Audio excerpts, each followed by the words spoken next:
साथियों, 2024 के चुनाव के लिए केंद्र की मोदी सरकार ने अपना मुद्दा चुन लिया है और मुद्दा है यूनिफॉर्म सिविल कोड। उसे लागू किया जाएगा केंद्र सरकार द्वारा।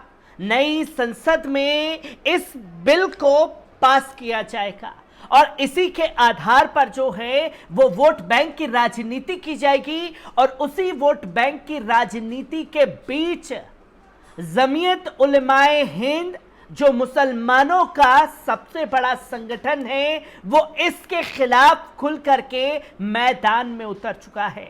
तो वहीं एक तरफ राष्ट्रीय स्वयंसेवक संघ है जो कि हिंदूवादी संगठनों का सबसे बड़ा संगठन है और उसी संगठन के लोग यूनिफॉर्म सिविल कोड को लेकर के अपनी राजनीति को गरमा रहे हैं।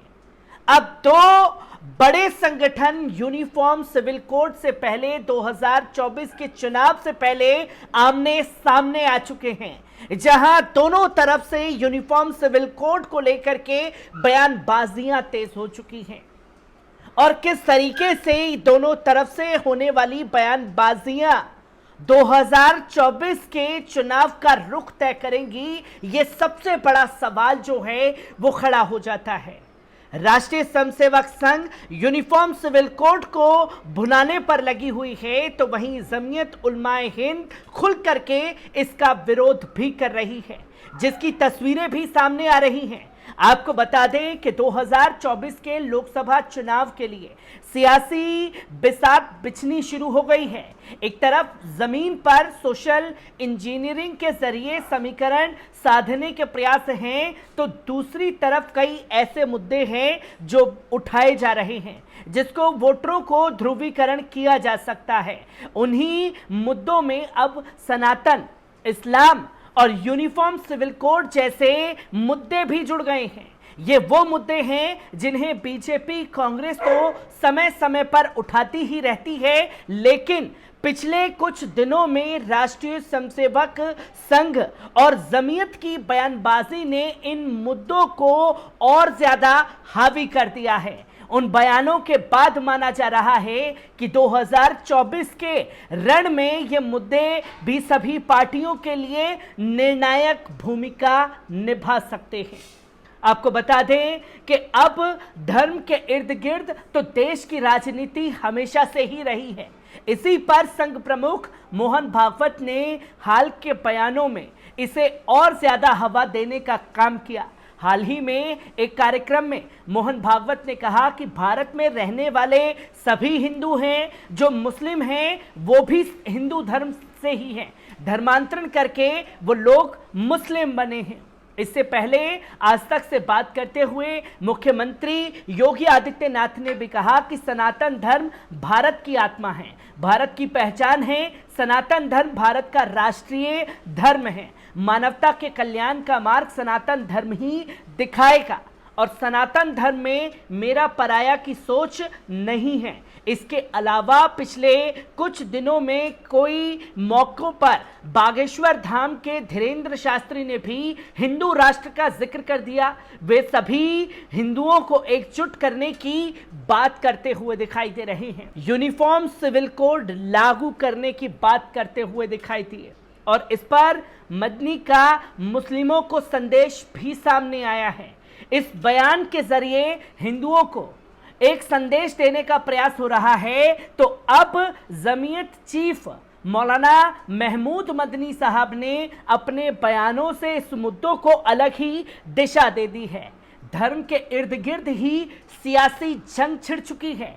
दिल्ली के रामलीला मैदान में जमीयत उलमाए हिंद के 34वां सत्र को संबोधित करते हुए जमीयत चीफ मौलाना महमूद मदनी ने कहा कि भारत जितना नरेंद्र मोदी और मोहन भागवत का है, उतना ही महमूद मदनी का भी है।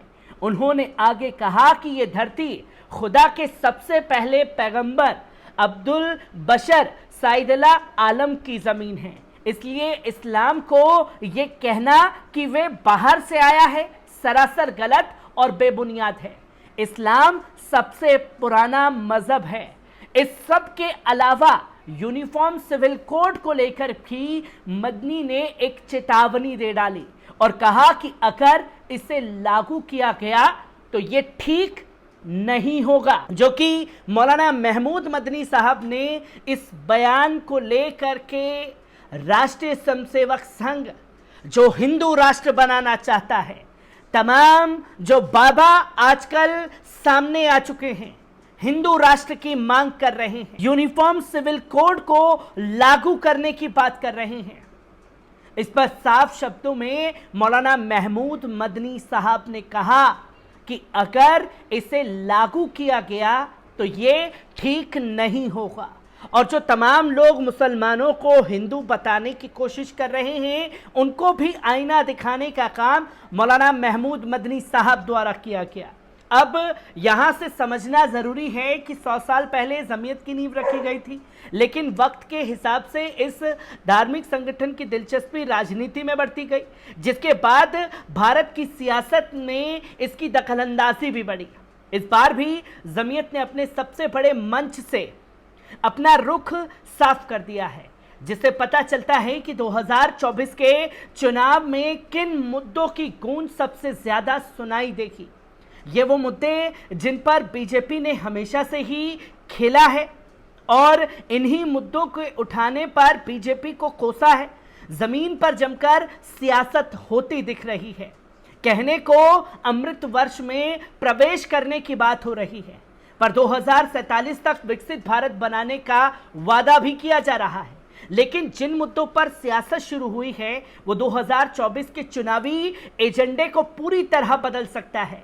ऐसा इसलिए क्योंकि जमीयत के अधिवेशन में जिन मुद्दों पर मंथन हुआ है वो सीधे सीधे संघ बीजेपी के कोर एजेंडे से विपरीत दिखाई दे रहा है, से लगा हुआ है, जो कि लगातार इनकी नीतियों के खिलाफ बोलने का काम किया जा रहा है। बताया जा रहा है कि जमीयत ने अपने अधिवेशन के समान नागरिक संहिता, इस्लामोफोबिया, मदरसे के सर्वे, 3 तलाक खत्म करना, हिजाब पर सवाल उठाना, पर्सनल लॉ में हस्तक्षेप जैसे मुद्दों पर विस्तार से चर्चा की है। इसी को लेकर एक नहीं कई प्रस्ताव भी जारी किए। ये प्रस्ताव ही बताने को काफी हैं कि 2024 के लोकसभा चुनाव से पहले इन्हीं मुद्दों के जरिए बीजेपी को घेरने की तैयारी शुरू हो चुकी है। लेकिन सबसे ज्यादा बेचैनी समान नागरिक संहिता को लेकर जमीयत की मीटिंग में देखने को मिली। ये बेचैनी इसलिए क्योंकि कुछ बीजेपी शासित राज्यों में यूनिफॉर्म सिविल कोड को लेकर बड़े ऐलान कर दिए गए। गुजरात, उत्तराखंड में समिति बना दी गई है। कर्नाटक और दूसरे बीजेपी शासित राज्य के सीएम भी इसे कानून के दायरे में लाने की बात कर चुके हैं। यानी कि चुनाव से ठीक पहले यह मुद्दा बड़ा बनने वाला है। जमीयत को भी इस बात से एहसास है, ऐसे में उसने जमीन पर अपनी राजनीति भी शुरू कर दी है। जमीयत के बयान के तुरंत बाद यूपी के मुस्लिम मंत्री दानिश अंसारी ने बयान दिया और कहा कि देश में सभी जातियां और मजहब बराबर हैं और मोदी सरकार सभी को साथ लेकर चलने वाला काम करती है। ये बयान इसलिए आया है क्योंकि जमीन पर यूनिफॉर्म सिविल कोड को लेकर मुसलमानों के बीच जो माहौल है उसे बदलना ही बीजेपी की सबसे बड़ी चुनौती है। वहीं जमीयत उलमाए हिंद उस माहौल को और ज्यादा मजबूत करना चाहती है। अगर हिंदू राष्ट्र सनातन जैसे मुद्दों के जरिए बीजेपी हिंदुओं का ध्रुवीकरण चाहती है तो यूनिफॉर्म सिविल कोड जैसे मुद्दे उठाना भी मुस्लिम ध्रुवीकरण की कोशिश की जा सकती है। यानी 2024 का रण विकास से ज्यादा शायद मुसलमानों के ऊपर हमने नकेल कस दी, इस बात पर लड़ा जाएगा और उसी का विरोध खुल करके मौलाना महमूद मदनी साहब कर रहे हैं। हर एक तस्वीर यूनिफॉर्म सिविल कोड से जुड़ी आप लोगों के साथ बारीकी से अपडेट करता रहूंगा। दीजिए इजाजत।